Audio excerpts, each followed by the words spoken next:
News voice, जो हर खबर से आपको कराए रूबरू। आज का दिन बड़ा ही ऐतिहासिक है, जो एम्स के अधिकारी रेवाड़ी जिला के माजरा गांव में प्रस्तावित स्वास्थ्य की बड़ी परियोजना एम्स की जमीन का कब्जा लेने के लिए आ रहे हैं। प्रधानमंत्री नरेंद्र मोदी जल्द ही इस परियोजना का शिलान्यास करेंगे। यह बात हरियाणा के सहकारिता मंत्री डॉक्टर बनवारी लाल ने आज अपने निवास पर पत्रकारों से बातचीत में कही। डॉक्टर बनवारी लाल ने कहा कि इस परियोजना को यहां तक लाने में दक्षिण हरियाणा ने लंबी लड़ाई लड़ी है। एम्स को लेकर हमारे ऊपर उंगलियां भी उठती रही, लेकिन यह पूर्ण निष्ठा और सही दिशा में किए गए प्रयास का ही परिणाम है कि आज दक्षिण हरियाणा को यह सौगात मिलने जा रही है। उन्होंने इस इलाके के लिए बड़ी उपलब्धि बताते हुए कहा कि दक्षिण हरियाणा में स्वास्थ्य सेवाओं की भारी कमी थी, जिसे मुख्यमंत्री मनोहर लाल ने बखूबी समझा और दक्षिण हरियाणा को यह बड़ी सौगात दिला दी। अब इस परियोजना के आने से न केवल विकास के रास्ते खुलेंगे, बल्कि पिछड़ा क्षेत्र अब अग्रणी क्षेत्रों में भी गिना जाएगा। सहकारिता मंत्री ने पूर्व मंत्री कैप्टन अजय यादव का नाम लिए बिना कांग्रेस पार्टी पर भी निशाना साधा और कांग्रेस को आईना दिखाते हुए कहा कि कांग्रेस पार्टी तो पीपी मोड पर भी शिवराज माजरा में मेडिकल कॉलेज तक नहीं खुलवा पाई। उन्होंने कहा कि मुख्यमंत्री मनोहर लाल और केंद्रीय राज्य मंत्री राव इंद्रजीत सिंह जल्द ही प्रधानमंत्री से एम्स का शिलान्यास का समय भी लेंगे। हरियाणा के आदमपुर में होने जा रहे उपचुनाव को लेकर डॉक्टर बनवारी लाल ने पूर्ण बहुमत से भाजपा की जीत का दावा किया और कहा कि आप पार्टी का कहीं कोई जनाधार नहीं है। इस चुनाव में उनका मुकाबला कांग्रेस पार्टी से होगा। वहीं दलित को कांग्रेस का राष्ट्रीय अध्यक्ष बनाने के सवाल पर सहकारिता मंत्री ने कहा कि अध्यक्ष तो बन गए, लेकिन कितना सहयोग मिलेगा यह आने वाला वक्त ही बताएगा। रेवाड़ी से न्यूज वॉइस के लिए संजय कौशिक के साथ अजय सागर अत्री की रिपोर्ट।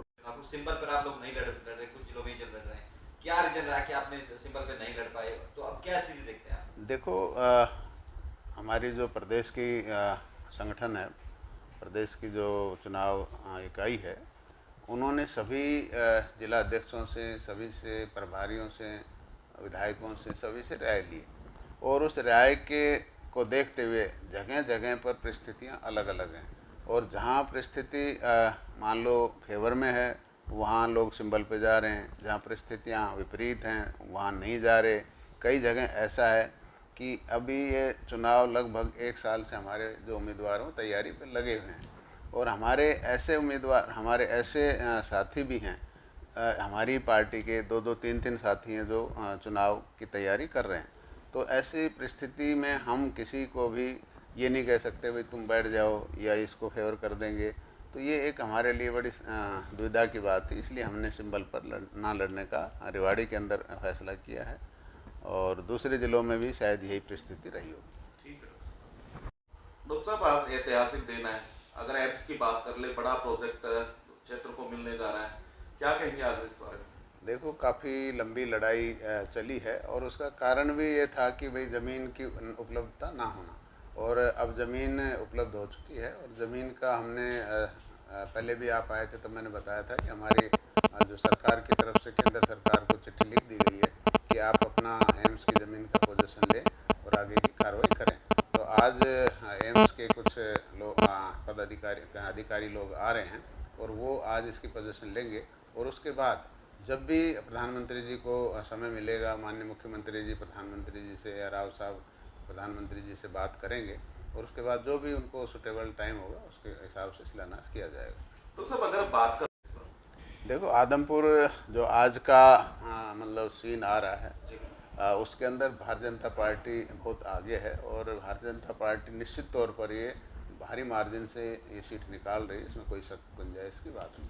सर, बात चुनौती आम आदमी पार्टी को देख रहे हैं या आप कांग्रेस को देख रहे हैं आदमपुर की बात? देखो, आम आदमी पार्टी का कोई वजूद नहीं है, ठीक है, कांग्रेस वही राष्ट्रीय पार्टी है और वहाँ से विधायक भी बनते रहे हैं, तो मुकाबला तो कांग्रेस से ही होगा। आम आदमी पार्टी का वहाँ कोई ऐसा जनाधार नहीं है। सर, कांग्रेस राष्ट्रीय अध्यक्ष, कांग्रेस में कुछ बदलाव देखा जाएगा आने वाले दिनों में? देखो, अभी तो अध्यक्ष बने ही हैं और बनने के बाद किस तरह की कार्यशैली उनकी रहती है, क्या उनका वो सहयोग मिलता है और लोगों से, ये उसके ऊपर डिपेंड करता है। ये तो आने वाला समय ही बताएगा। एक इसी में देखो, अभी तो ये इलेक्शन ही कह सकते हैं क्योंकि इलेक्शन के जरिए हुए हैं, बाकी तो बाद में जब कार्य शैली उनकी क्या रहती है, किस तरह के फैसले वो कर पाते हैं, वो उसके ऊपर डिपेंड करेगा। वो बताएंगे क्या ये सिलेक्शन है, इलेक्शन है।